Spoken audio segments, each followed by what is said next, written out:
कहाँ गठबंधन का असर कम दिखेगा जी क्योंकि महागठबंधन बन रहा है तो सबसे ज़्यादा असर बिहार में दिखेगा। आपने पूछा था कहाँ दिखेगा, जी लेकिन कहाँ सबसे कम दिखेगा असर, क्योंकि राष्ट्रीय स्तर पर चर्चा कर रहे हैं तो बात जान लेना चाहिए कि महाराष्ट्र में बीजेपी ने पहले ही ऐसे किसी गठबंधन की हवा निकाल दी है। नमस्कार, आप देख रहे हैं सिटी पोस्ट लाइव और मैं हूं आपके साथ पूजा शर्मा। आगामी 17-18 जुलाई को विपक्षी एकता की दूसरी बैठक बेंगलुरु में होने जा रही है। इस बैठक में बीजेपी को हराने के लिए फाइनल खाका खींचा जाएगा। बिहार के मुख्यमंत्री नीतीश कुमार का फॉर्मूला है कि हर सीट पर बीजेपी और उसके सहयोगी दलों के खिलाफ विपक्ष का एक उम्मीदवार खड़ा करना। ऐसे में अगर विपक्ष इस बात पर राजी हो जाती है तो बीजेपी के लिए मुश्किल खड़ी हो जाएगी। तो ऐसे में सवाल उठता है कि नया गठबंधन बनता है तो बिहार में क्या होगा। ये जानने के लिए अभी हमारे साथ मौजूद है सीनियर जर्नलिस्ट श्रीकांत प्रत्युष। उनसे हम इस विषय पर चर्चा करेंगे। सर, अगर नया गठबंधन बनता है तो बिहार में क्या होगा? देखिए, 2014 में नरेंद्र मोदी को पीएम पद का उम्मीदवार बनाया गया था।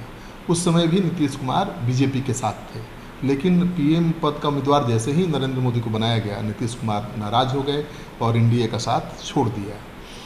लेकिन आरजेडी के साथ नहीं गए, वो अकेले चुनाव लड़े थे। लेकिन अकेले चुनाव लड़े तो नतीजा अच्छा नहीं रहा।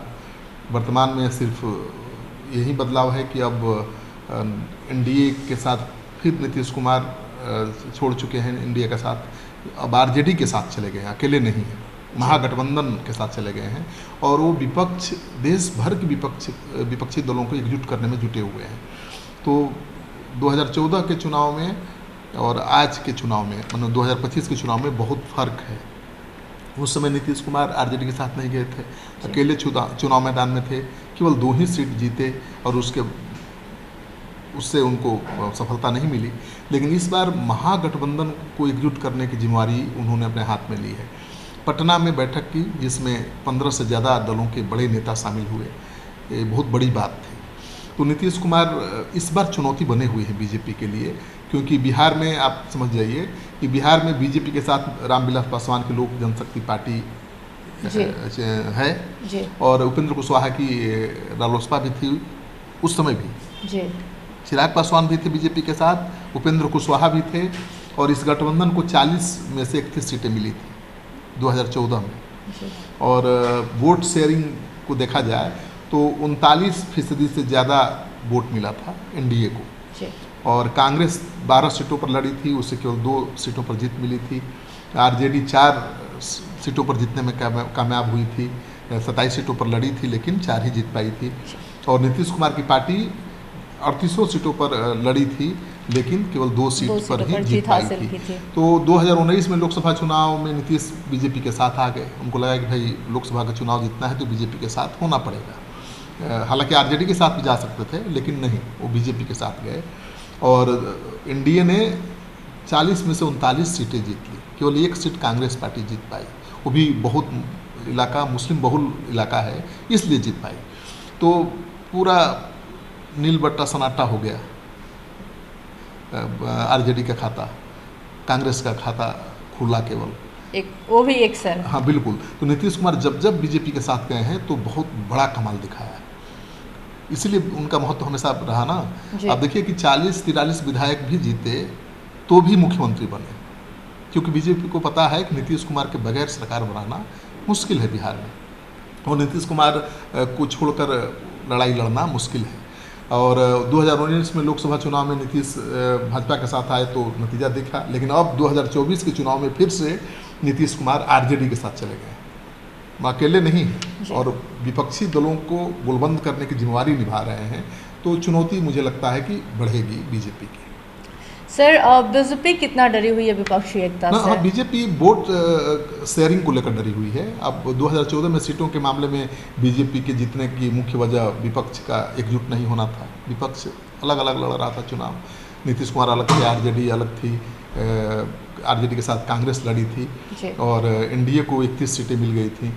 लेकिन वर्तमान हालात जो हैं वो अलग हैं। आरजेडी, जेडीयू, कांग्रेस, लेफ्ट पार्टियां एक साथ हैं और नीतीश का फार्मूला है कि बीजेपी और उसके सहयोगी दलों के खिलाफ एक विपक्ष का एक उम्मीदवार होगा तो अगर ये फार्मूला वाकई सफल हो जाता है, लागू हो जाता है, तो मुझे लगता है कि बीजेपी की चुनौती बहुत बढ़ जाएगी।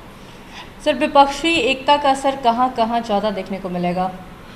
देखिए, सबसे ज़्यादा असर बिहार में देखने को मिलेगा, क्योंकि बिहार में महागठबंधन बहुत मजबूत है।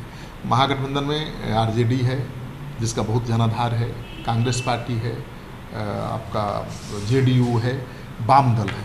तो बिहार में सबसे ज़्यादा इसका असर देखने को मिलेगा। बीजेपी दरअसल डरी हुई है कुछ क्षेत्रों को लेकर और कुछ कारणों से डरी हुई है। अब देखिए, सीमांचल में एक लोकसभा सीट अररिया है। यहाँ पर 2014 में लोकसभा चुनाव में आरजेडी के उम्मीदवार ने जीत हासिल की थी। उसे 41% से ज़्यादा वोट मिले थे, जबकि बीजेपी उम्मीदवार को 26% से ज़्यादा वोट मिले थे और जेडीयू को 22% से ज़्यादा वोट मिले थे। लेकिन 5 साल बाद 2019 में नीतीश जैसे ही बीजेपी के साथ मिलकर चुनाव लड़े, पूरा नज़ारा बदल गया। यहाँ से भाजपा उम्मीदवार प्रदीप कुमार सिंह को 52% से ज़्यादा वोट मिल गए और वो जीत भी गए। आरजेडी का वोट प्रतिशत घटकर 42% रह गया।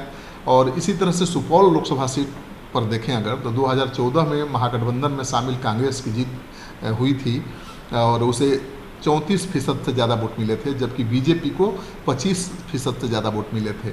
जेडीयू को 28% वोट मिले थे। 2019 के चुनाव पर जब बीजेपी जेडीयू साथ आए तो यह सीट जेडीयू के खाते में चली गई। तो जो सीटें पहले महागठबंधन के खाते में थीं या कांग्रेस के खाते में थी, कह रही वो नीतीश कुमार के बीजेपी के साथ आते ही एनडीए के खाते में चली गई। कांग्रेस को 30% वोट मिला था, बहुत कम हो गया ना। और अब नीतीश की जेडीयू, आरजेडी, कांग्रेस, लेफ्ट पार्टियां साथ हैं और अगर साझा उम्मीदवार ये पार्टियां उतारती हैं बीजेपी और उसके सहयोगी दलों के खिलाफ, तो मुश्किल बढ़ जाएगी बीजेपी की। सर, यूपी में भी कुछ इसी तर्ज पर बीजेपी ने बुआ भतीजे की जोड़ी को, गठबंधन को मात दी थी। देखिए, हाँ, उत्तर प्रदेश में भी वही हाल है।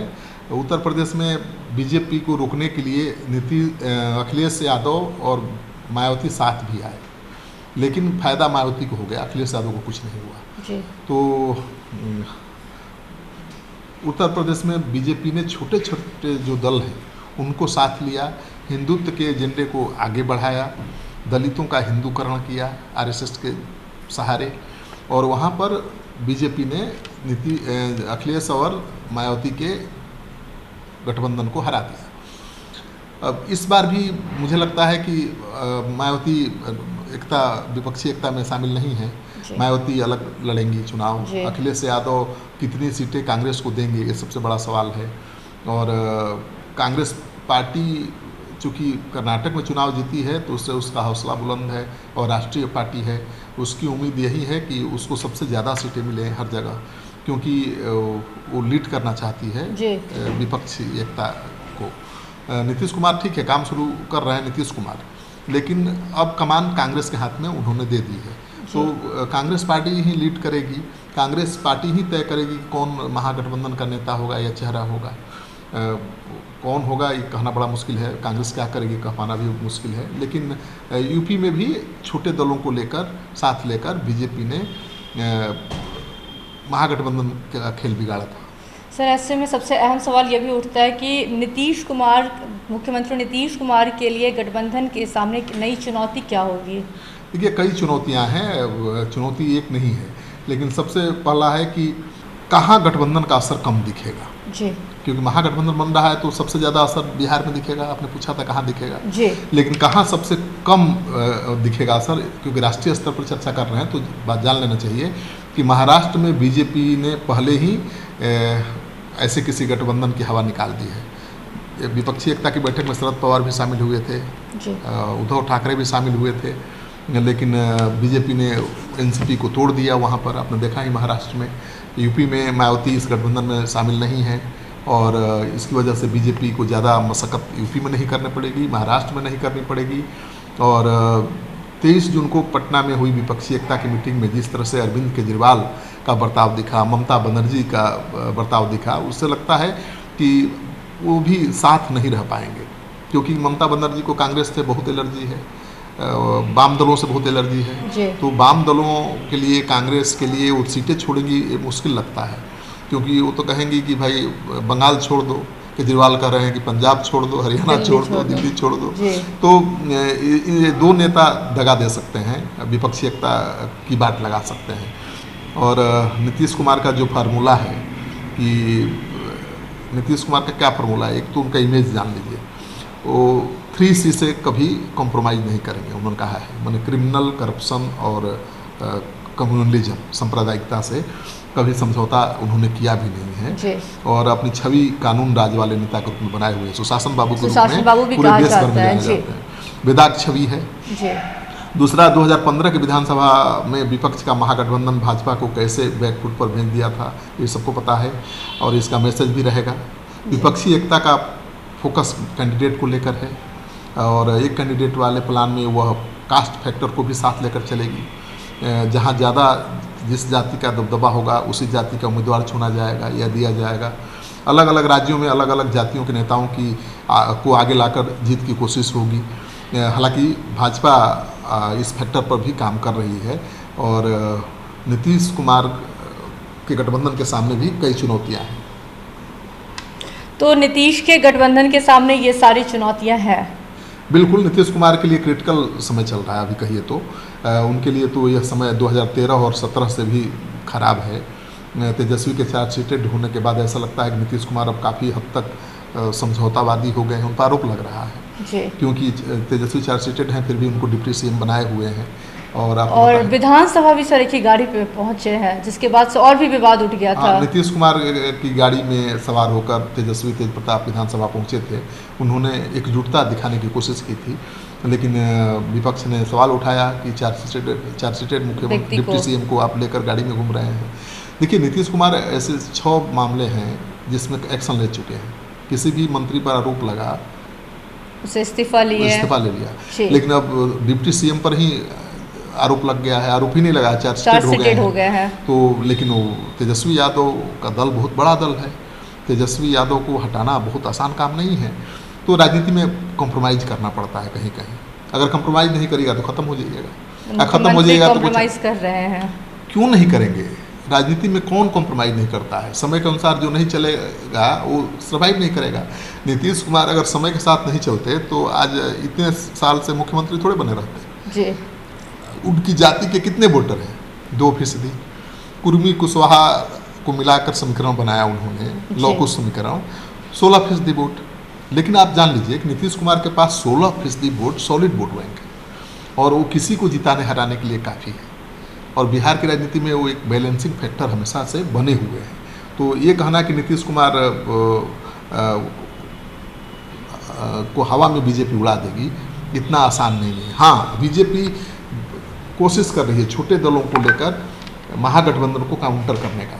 आप बिहार में देख लीजिए, उपेंद्र कुशवाहा को ले लिया, कुशवाहा वोट में उनके नेता हैं, कुशवाहा उनके नेता हैं। मुकेश सहनी को ले लिया, मलाहों के बड़े नेता हैं। चिराग पासवान उनके साथ हैं। जीतन राम मांझी जो कल तक थे महागठबंधन के साथ, वो बीजेपी के साथ आ चुके हैं, शामिल हो गए। तो बीजेपी जो छोटे दल के नेता हैं जिनका अपने कास्ट पर बहुत प्रभाव है, उनको लेकर महागठबंधन का मुकाबला की तैयारी कर रही है।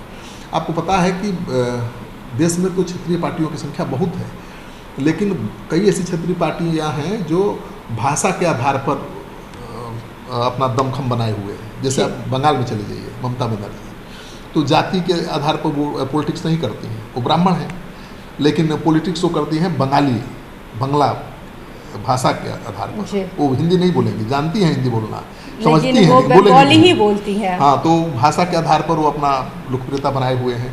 लेकिन लालू यादव को देख लीजिए, जाति के नाम पर यादव नेता हैं।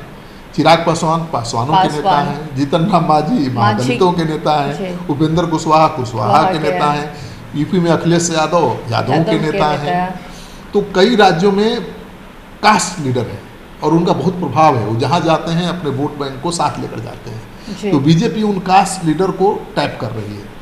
ठीक है, बड़े नहीं, छोटे ही हैं, लेकिन उनका सॉलिड वोट बैंक है। अब चिराग पासवान के पास 6% ही वोट है, लेकिन वो जहाँ जाएंगे लेकर जाएंगे। ये सवाल है। तो ये बहुत बड़ी चुनौती है बीजेपी के सामने और बीजेपी इसे हल्के में नहीं ले सकती है, क्योंकि मुझे लगता है कि 2025 का चुनाव कांटे का होगा मुकाबला और बीजेपी को एड़ी चोटी का जोर लगाना पड़ेगा इस चुनाव को जीतने के लिए। चलिए, अगर नया गठबंधन बनता है तो बिहार में क्या होगा, बिहार के मुख्यमंत्री नीतीश कुमार के सामने क्या कुछ चुनौती है, ये सब कुछ बता रहे थे वरिष्ठ पत्रकार श्रीकांत प्रत्युष। तो क्या कुछ था इस खबर में, देखा आपने। तो फिलहाल की इस खबर में बस इतना ही। तमाम छोटी बड़ी जानकारी के लिए बने रहे सिटी पोस्ट लाइव के साथ। इस वीडियो को लाइक करें, शेयर करें और चैनल को सब्सक्राइब करना ना भूलें। आपका सहयोग समर्थन सिटी पोस्ट के लिए काफी मायने रखता है। धन्यवाद।